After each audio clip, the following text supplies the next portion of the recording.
Assalomu alaykum, Uzoqov, doktor. Bugungi temamiz, ya'ni eng qiziqarli bo'lgan 4 ta gormon haqida gapirib beraman. Bu birinchisi bu dopamin, serotonin, oksitosin, endorfin.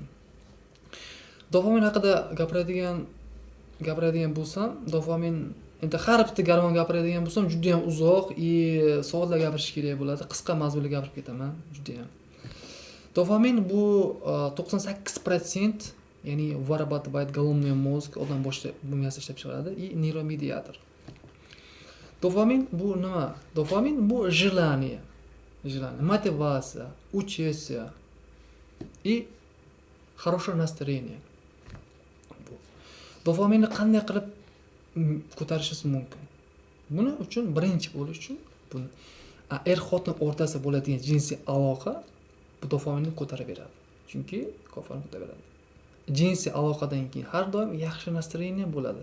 Har doim yaxshi настроение прекрасно bo'ladi. Ikkinchisi bu shokolad. Shokolad ham bu dopaminni ko'tarib beradi. Uchinchisi bu sport. Sportni shug'ullangan inson dopaminni ko'tarib beradi. To'rtinchisi bu ya'ni dialog. Просто yaxshi ko'rgan insoningiz bilan bir soat, yarim soat gaplashsangiz, buni ham yaxshi kayfiyat bo'ladi sizlarga. Yaxshi ko'tarib beradi. Beshinchisi bu banya. Issiq banyaga, ya'ni bir soat o'tirib, maza qilib o'tirsanglar ham dopaminni yaxshi ko'tarib beradi issiq banyaga. Chunki bu issiq banya nima, yoshlarga tavsiya qilmayman.